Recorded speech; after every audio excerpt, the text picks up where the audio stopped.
Well, folks, pull up a chair. I need to talk to you about something that happened this week that cuts to the very heart of what military service means in a democracy. About what happens when the commander-in-chief threatens to execute lawmakers for reminding soldiers they must refuse illegal orders. About the impossible position service members are being put in when the president politicizes their oath and military lawyers warn that following orders could lead to criminal prosecution, while refusing orders could destroy careers. This isn't abstract. This isn't theoretical. This is happening right now. Donald Trump accused 6 Democratic lawmakers of sedition punishable by death after they posted a video reminding service members they must refuse unlawful orders. Actually wrote that they should be arrested, put on trial, and executed. Reposted someone saying George Washington would have hanged them all. The lawmakers in question, Representatives Maggie Goodlander, Jason Crow, Deluzio, Chrissy Houlahan, and Senators Mark Kelly and Elissa Slotkin, all have military or national security backgrounds. All serve their country. All understand what the oath means. All know what military law requires. And they posted a straightforward video addressed to service members saying you must refuse illegal orders. They didn't specify which orders might be illegal. Didn't name specific operations. Just reminded service members of a basic principle embedded in the Uniform Code of Military Justice, a principle established at Nuremberg, a principle taught at every military academy, a principle every officer and enlisted person learns. When an order is illegal, you must refuse it. And Trump's response was to call that sedition, to demand their arrest, to suggest they deserve execution, to treat a basic statement of military law as treason worthy of death. That tells you everything about how Trump views the military, about what he thinks service means, about whether he understands or cares about the constraints law places on presidential power. Now, the military's legal community is outraged, and their outrage matters because these are people who've dedicated careers to military justice, who understand what lawful orders mean, who've advised commanders on legal boundaries, who've trained service members on their obligations, who know the law Trump is attacking isn't some democratic invention but foundational principle of military service. David Fracht, retired Air Force officer and JAG attorney, pointed out the irony. Trump uses sedition and treason very broadly and inappropriately. If anyone committed sedition, it was the people he urged to overthrow the government on January 6th, and he pardoned all of them, calls them patriots and martyrs. But lawmakers reminding soldiers to follow law, that's sedition worthy of death. The double standard is complete. Attacking the Capitol to stop the peaceful transfer of power, patriotism, deserving of pardons. Explaining military law to service members, treason deserving execution. Truth is sedition. Insurrection is heroism. Following the Constitution is betrayal. Overthrowing it is loyalty. And Fracht makes another crucial point. Trump's rhetoric places lawmakers at risk, not because Trump would actually prosecute them, they didn't commit any crime, but because his supporters might act, might decide these lawmakers are enemies of the people, might believe Trump will pardon them if they do what he's calling for. That's how stochastic terrorism works. You don't order violence directly. You just identify targets and suggest they deserve death and let your followers draw conclusions. That's dangerous. Not just for the lawmakers targeted, but for democracy itself. When the president threatens to execute members of Congress for doing their constitutional duty, for reminding service members to follow law, that's not normal political conflict. That's authoritarian intimidation. That's attempting to silence opposition through threats of violence. That's behavior that has no place in democratic governance. Now, Fracht also addresses why the Democratic lawmakers made their video. He's angry about the legal environment facing service members. Uses as example the recent operations where the U.S. government blew up vessels off the coast of Venezuela suspected of drug trafficking. Says that's illegal, not a close call. Laughable to claim it's lawful. Calls it murder, not combat. Says adherence to law is taking a back seat. That's a military lawyer speaking. Someone who knows what legal combat operations look like, knows what rules of engagement permit, knows what international law allows. And he's saying unequivocally that these operations violate law. that service members following these orders are being asked to commit murder, that the legal justifications are nonsense. That's why the Democratic lawmakers made their video, because operations like this are happening, because service members are being given orders that military lawyers say are illegal, because the administration is putting troops in impossible positions where following orders might mean committing crimes and refusing orders might mean destroying careers. Don Christensen, retired Air Force colonel and former chief prosecutor, also condemned Trump's comments as horribly wrong, but he reserved special criticism for Lindsey Graham. Senator Graham is a former Air Force attorney. He's given briefings to troops about unlawful orders and the obligation not to follow them. He knows the law. He knows everything Trump is saying is wrong. And yet Graham hasn't condemned Trump's threats. Instead, sent a letter to the Democratic lawmakers asking what orders they think are unlawful, as if that's the question. As if the principle that service members must refuse illegal orders is somehow controversial, as if reminding people of established military law requires justification. That's moral cowardice. That's choosing partisan loyalty over professional obligation. That's a military lawyer abandoning the principles he once taught because defending them might cost him politically. And it enables Trump to keep going further, to keep making threats, to keep treating basic military law as sedition, because people who know better, who could correct him, who have the credibility to push back, stay silent instead. Christensen agrees with Frack that the Venezuela operations are illegal, but he notes something important. Disobeying those orders would be difficult for service members. They're in a tough position. The last thing they want is for this to become an issue in criminal court where the system determines whether the order was lawful. That's the bind service members are in. If they follow potentially illegal orders, they risk prosecution later. Following orders isn't a defense for war crimes. Nuremberg established that. If they refuse orders they believe are illegal, they risk immediate consequences. Court-martial. End of career. Criminal charges for insubordination if courts later rule the orders were lawful, so they're caught. Damned if they follow orders that might be criminal. Damned if they refuse orders that might later be deemed lawful. And the people who put them in this position, Trump and his appointees giving questionable orders, face no consequences, while service members trying to follow their oaths bear all the risk. That's unconscionable. That's leadership failure at the highest level. That's treating service members as expendable rather than as people whose lives and careers matter. And it's exactly why the Democratic lawmakers made their video, to remind service members they have legal obligations, to encourage them to seek guidance when facing questionable orders, to make clear they're not alone if they refuse orders they believe violate law. Now, Rachel Van Landingham, retired Air Force Lieutenant Colonel and former military attorney, now law professor, offers important nuance. Says orders are presumed lawful. The duty to disobey only arises when orders are manifestly, patently unlawful, meaning any person of ordinary understanding would know it's criminal, like an order to murder non-threatening civilians. That bar is intentionally extremely high. She says the Democratic lawmakers' video elides that nuance. Orders can be unlawful without being manifestly unlawful, meaning troops who follow them aren't guilty of breaking law even if the underlying legal theory is questionable. Says the strikes on alleged drug boats are highly dubious but legally murky, not clearly murder.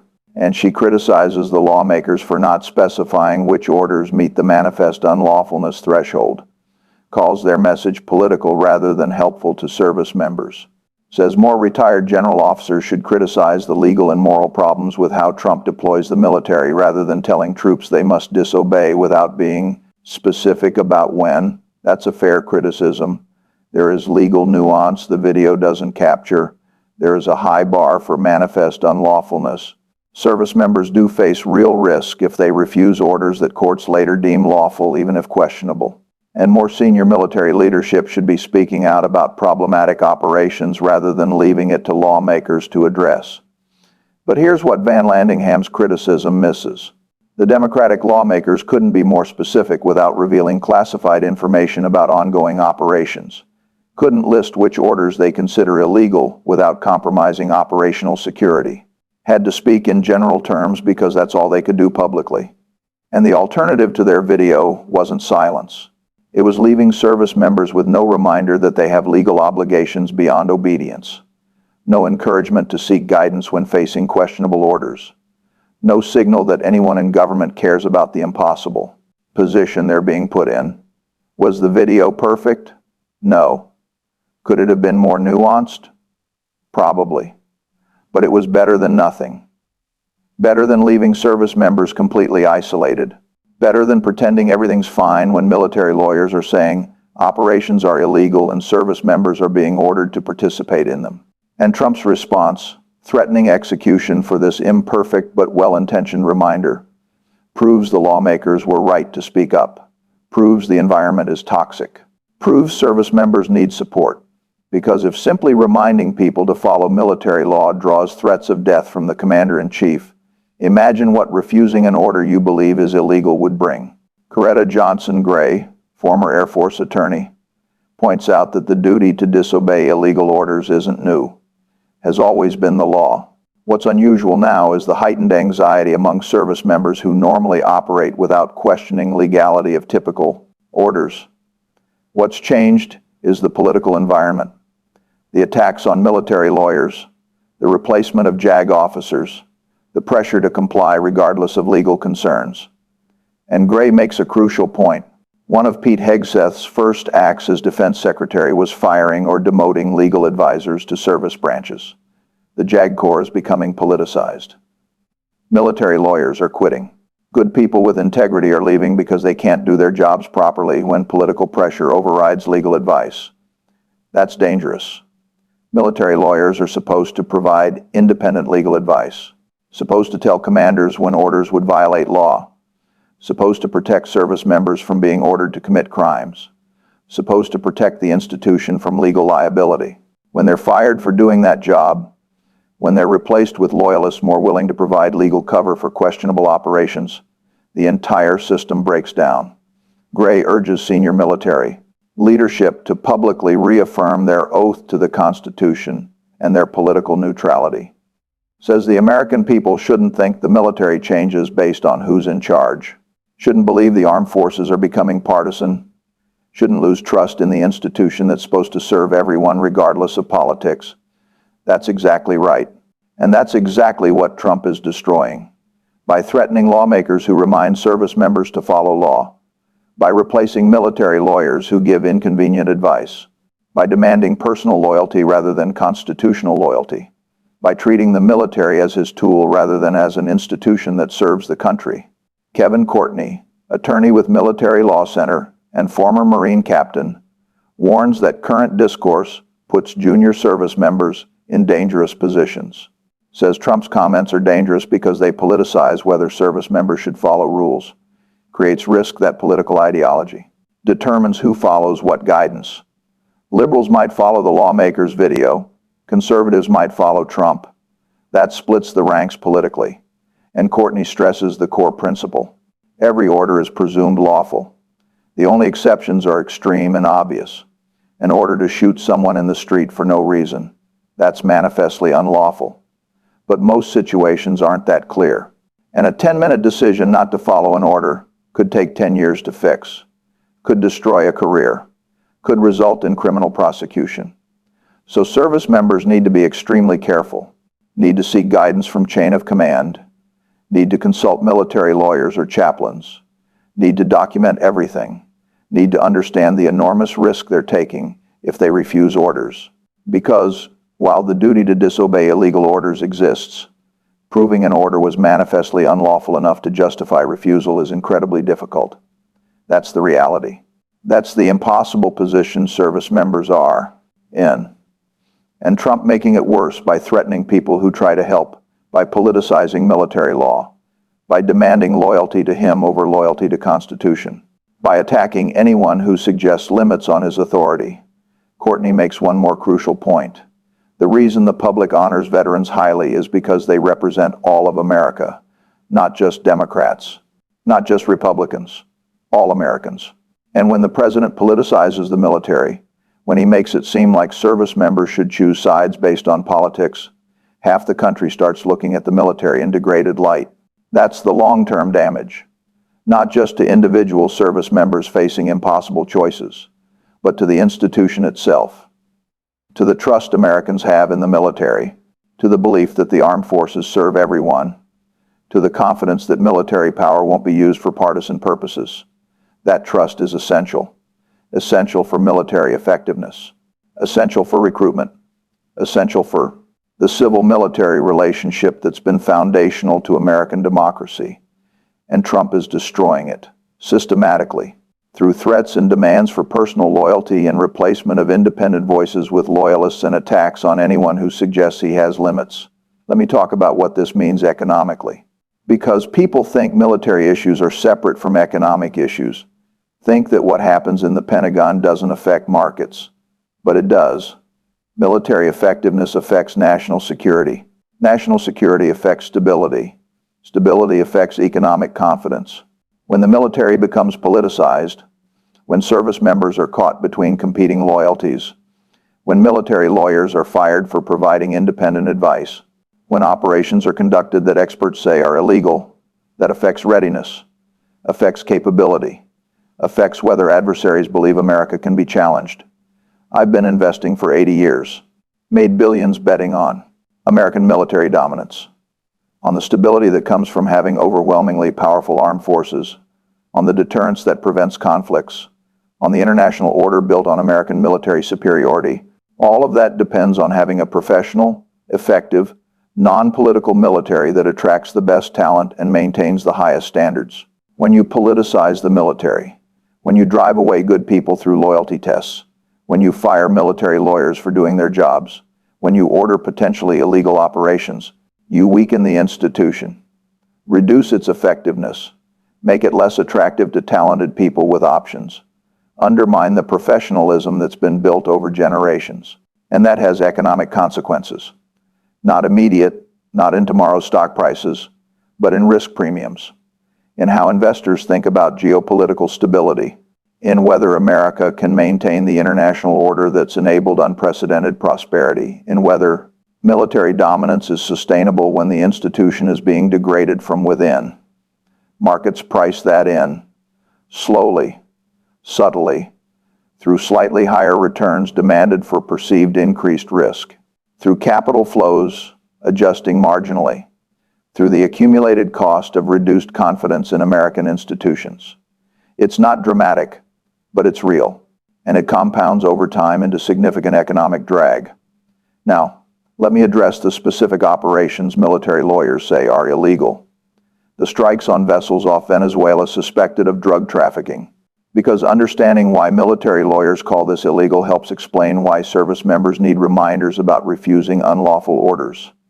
International law is clear about when you can use military force. Self-defense when attacked. UN Security Council authorization. That's it. You can't just blow up ships in international waters because you suspect they're carrying drugs. That's not legal combat. That's not a law enforcement operation conducted properly. That's extrajudicial killing. Drug trafficking is a crime.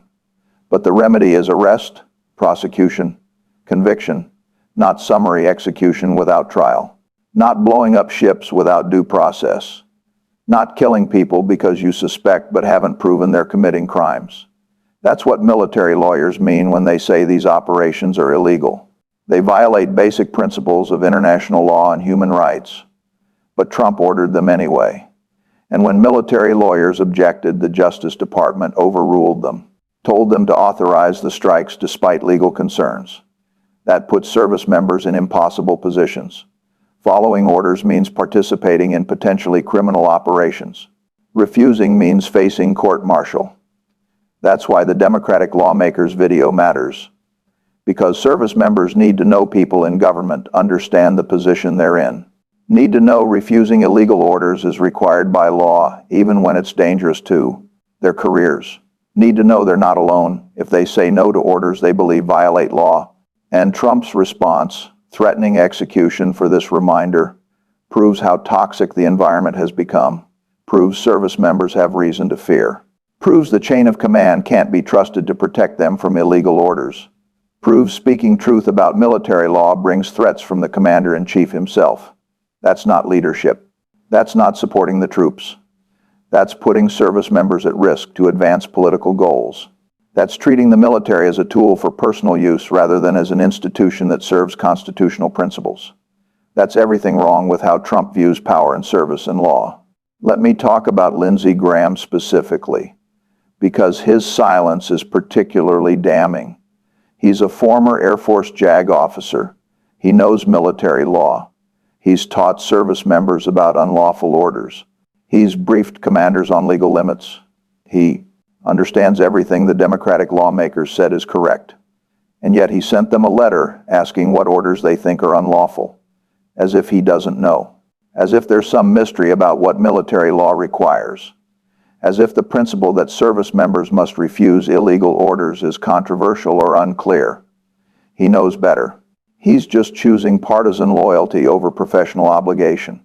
That's moral failure. That's abandoning principles he once taught. That's enabling Trump's attacks on military law because defending those principles might be politically costly. And it's exactly the kind of behavior that degrades institutions. When people who know better stay silent, when professionals abdicate responsibility, when party becomes more important than principle, that's how systems break down. Graham could make a difference, could speak with authority as someone who served and knows military law, could defend the Democratic lawmakers, could explain to Trump and the public why their video was correct, could stand up for principles he once believed in strongly enough to teach them to others. But he won't, because that might cost him politically, might put him at odds with Trump, might require courage he doesn't have. So he stays silent, sends letters asking questions he knows the answers to, pretends there's legitimate debate when there isn't, enables Trump to keep attacking military law and the people who defend it. That's cowardice, and it matters. Because when former military lawyers won't defend military law, when people with credibility and expertise stay silent, when professionals abandon the field to political hacks, the entire system suffers. Service members are left more isolated. Military law becomes more politicized. The institution becomes weaker. And economically, that matters. Because military effectiveness depends on professionalism, on non-political expertise, on independent legal advice, on systems that work regardless of who's in charge.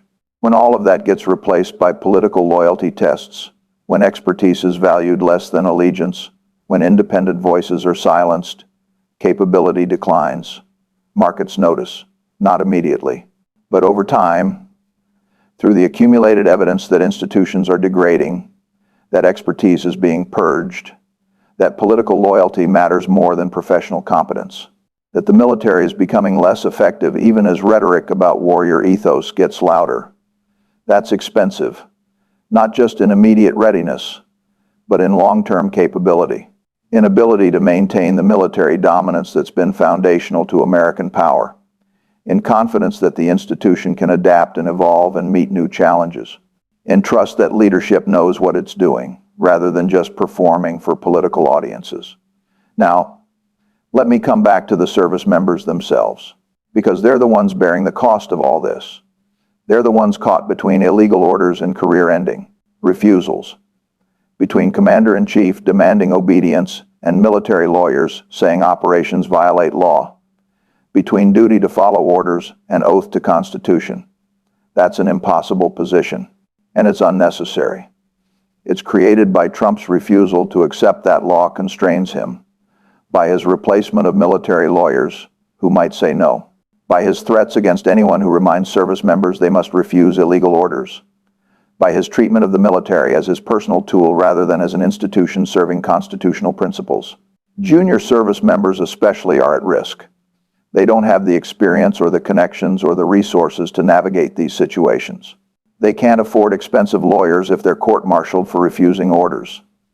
They can't easily find new careers if they're drummed out for insubordination. They're vulnerable in ways senior officers aren't.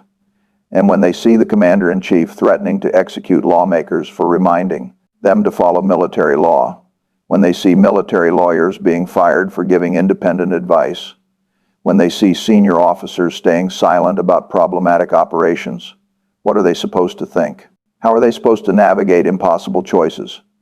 Who are they supposed to trust when everyone's telling them something different? That uncertainty is toxic, destroys morale, reduces effectiveness, makes people question whether service is worth it, drives talented people out, damages the institution in ways that take years to repair. And all of it is unnecessary. All of it is self-inflicted. All of it comes from Trump's refusal to accept that he's constrained by law. Let me talk about the broader pattern. Because Trump threatening lawmakers for explaining military law isn't isolated, it fits with everything else. Firing military lawyers, replacing generals, demanding loyalty oaths, treating the military as his personal force, ignoring legal limits, attacking anyone who suggests he can't do whatever he wants. That's not how civilian control of the military is supposed to work. Civilian control means elected officials make policy decisions, set strategy, allocate resources, but they do so within legal constraints, within constitutional limits, with respect for military expertise and professional judgment. Trump doesn't do that, doesn't respect constraints, doesn't care about expertise, doesn't distinguish between legal policy decisions and illegal orders, doesn't understand or doesn't care that the military serves the Constitution, not him personally. And that misunderstanding, that fundamental failure to grasp what civilian control means, is destroying the civil-military relationship, creating an environment where service members don't know who to trust, where legal advice is politicized, where following orders might mean committing crimes, where refusing orders might mean ending careers. That damages the institution, makes it less effective, less professional, less capable of attracting and retaining talent, less able to maintain the standards that have made the American military the most powerful in history. And those damages compound, take years to repair, affect capability long after Trump is gone, and economically, that matters. Because American military dominance isn't just about having the biggest budget, it's about having the most professional force, the best training, the highest standards, the strongest institutional culture, the ability to attract the best talent. When all of that degrades, when standards fall, when professionalism declines, when talented people leave, dominance erodes. That erosion doesn't happen overnight, happens slowly, through accumulated degradation, through standards relaxed bit by bit, through talented people choosing other careers, through institutional knowledge lost, through cultures corrupted. And by the time it's obvious, by the time readiness is clearly affected, years of damage have accumulated. That's what we're risking now. That's what Trump's politicization of the military threatens. That's why military lawyers and veterans are speaking out, not because they're partisan, but because they understand what's being lost, what damage is being done, what cost will be paid in capability and effectiveness in American security. And they're right to speak out, right to warn, right to defend principles that are under attack, right to explain why Trump's threats against lawmakers are wrong, right to make clear that reminding service members to refuse illegal orders isn't sedition but duty, right to stand up for military law even when it's politically costly. That's courage. That's integrity. That's what defending institutions looks like. And it matters, not just for the military, but for democracy, for rule of law, for the principle that no one, not even presidents, is above law, for the belief that expertise and professionalism matter more than political loyalty. Those principles are under attack, systematically, through Trump's threats and demands and purges and attacks on anyone who suggests he has limits. And defending them requires people willing to speak up, willing to use their expertise and credibility, willing to accept the cost of opposing a president who retaliates against critics. The military lawyers and veterans speaking out are doing that, are using their expertise, are explaining what military law requires, are defending service members caught in impossible positions, are standing up for principles they believe in, even when it's difficult. That's what professional integrity looks like. That's what defending institutions requires. And we need more of it. Need more people with expertise willing to speak out. Need more former military leaders explaining why Trump's approach is wrong. Need more members of Congress defending their colleagues. Need more Americans understanding what's at stake and demanding better. Because silence enables Trump. allows him to keep politicizing the military, allows him to keep threatening people who tell truth, allows him to keep treating the armed forces as his personal tool, allows institutional degradation to continue unchecked. And that degradation has costs, real costs, in military effectiveness, in national security, in economic stability, in the foundations that make American power possible, in the institutions that have served us well for generations, in the principles that distinguish democracies from dictatorships. Those costs are worth avoiding, worth fighting to prevent, worth speaking up about even when it's uncomfortable, worth defending even when it's costly. Because once institutions are badly damaged, once professionalism is destroyed, once political loyalty replaces expertise, rebuilding takes decades, requires sustained effort, demands proof through action that things have changed. That rebuilding is expensive, in blood, in treasure, in opportunities lost, in capabilities diminished, in confidence eroded, in all the ways that institutional damage compounds over time into costs that dwarf whatever short-term political gains motivated the damage in the first place. So I'm grateful to the military lawyers speaking out, to the veterans condemning Trump's politicization, to the Democratic lawmakers who made their video knowing it would bring threats, to everyone using their voice and their expertise and their credibility to defend principles under attack. They're doing what needs to be done, what protecting institutions requires, what defending democracy demands, and they deserve support. Deserve to know they're not alone, deserve to have others join them in standing up for principles that matter more than politics. Because this isn't about party, isn't about whether you like Democrats or Republicans, isn't about policy disagreements or political preferences. This is about whether the military remains a professional, non-political institution, serving constitutional principles. Whether service members can trust that following military law won't bring threats from the commander-in-chief. Whether expertise matters more than loyalty.